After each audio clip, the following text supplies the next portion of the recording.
आज का टॉपिक है धारिता। ठीक है, धारिता होती क्या है ये समझेंगे। उससे पहले पढ़ेंगे हम चालक, कुचालक और अर्धचालक। हमारा मेन टॉपिक है धारिता, पर उससे पहले आपको पता होना चाहिए चालक क्या होता है। कुचालक, इसे क्या कहते हैं? कुचालक या अचालक। ठीक है, इसे और क्या बोल सकते हैं? या अभी वो चाहिए चालक या सुचालक भी बोल सकते हैं। ठीक है, और एक आता है अर्धचालक। ग्रेफाइट। ठीक है, कौन कौन से जो हम इलेक्ट्रिकल ऑब्जेक्ट मानते हैं वो तीन टाइप के हो गए। इलेक्ट्रिक वस्तुएं जो मानते हैं, जो विद्युत आधार पे हम वस्तुएं मानते हैं, तीन प्रकार से मानते हैं। पहली चालक, कुचालक और अर्धचालक। अब जो तुम्हारा चालक है वो बहुत बढ़िया है। उसमें क्या क्वालिटी है कि भैया इसके ऊपर अगर आप आवेश रखेंगे तो वो फ्लो हो जाता है अगर वहां पोटेंशियल डिफरेंस लगा हुआ है। और बात समझो, या चालक में दो तीन प्रॉपर्टी है। चालक वे पदार्थ जिसमें आवेश का प्रवाह आसानी से हो जाए। चालक वे पदार्थ जिसमें विद्युत आवेश का प्रवाह आसानी से हो जाए चालक वस्तुएं कहलाती हैं।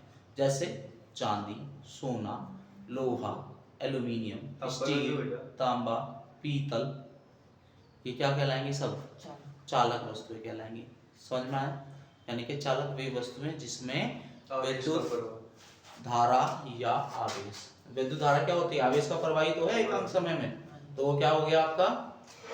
वो आपका क्या हो गया? चालक वस्तुएं हो गई। ठीक है, एकांक समय में किसी चालक में बहने वाला आवेश क्या कहलाता है? विद्युत धारा कहलाती है। समझ में आ गया?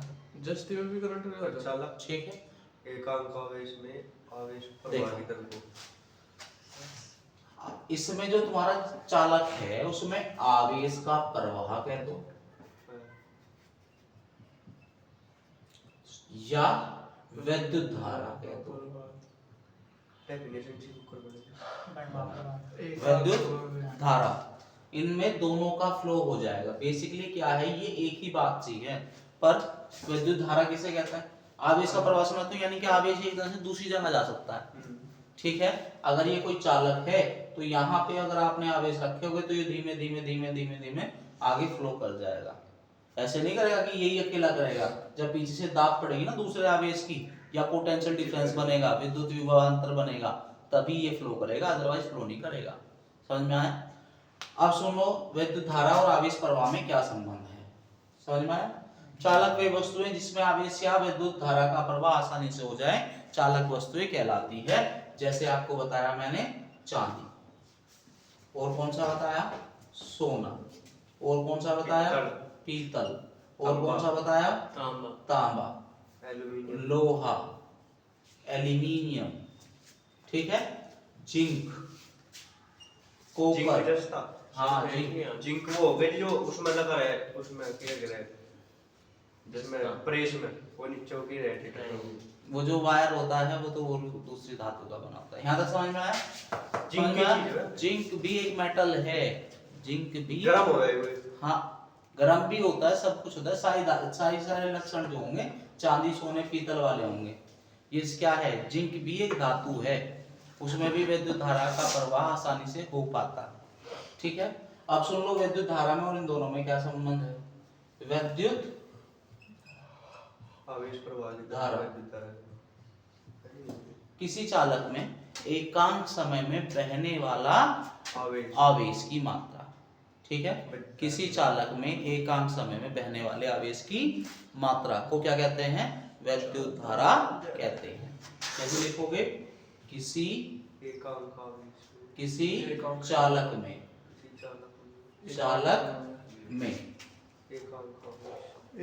एकांक समय में आवेश प्रवाह की दर, आवेश प्रवाह आवेश प्रवाह की दर कह दो, को क्या कहते हैं? वैद्युत धारा कहते हैं, वैद्युत धारा कहते हैं।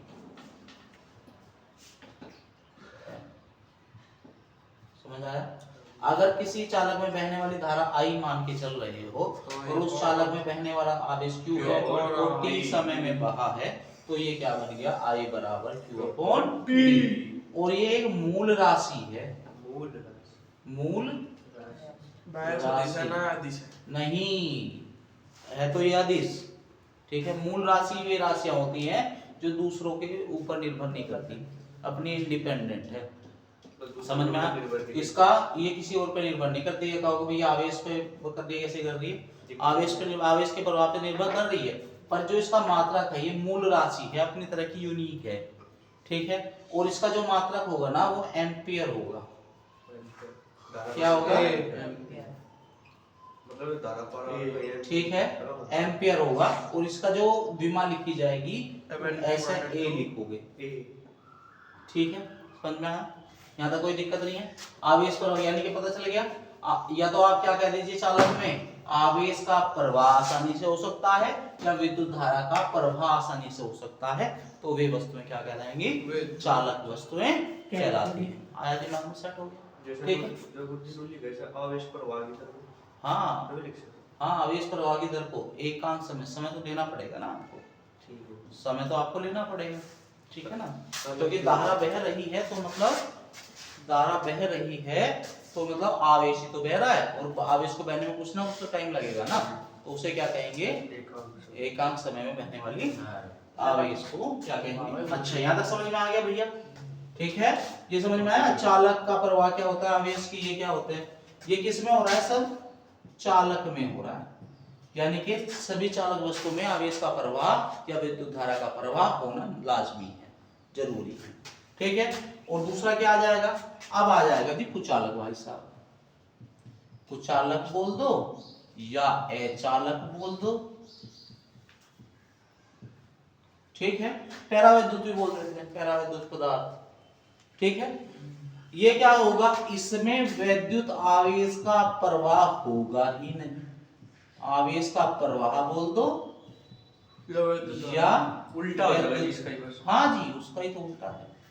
विद्युत धारा बहेगी नहीं, प्रवाहित नहीं होगी, प्रवाहित नहीं होगी। क्या कहलाएंगे वे वस्तुएं?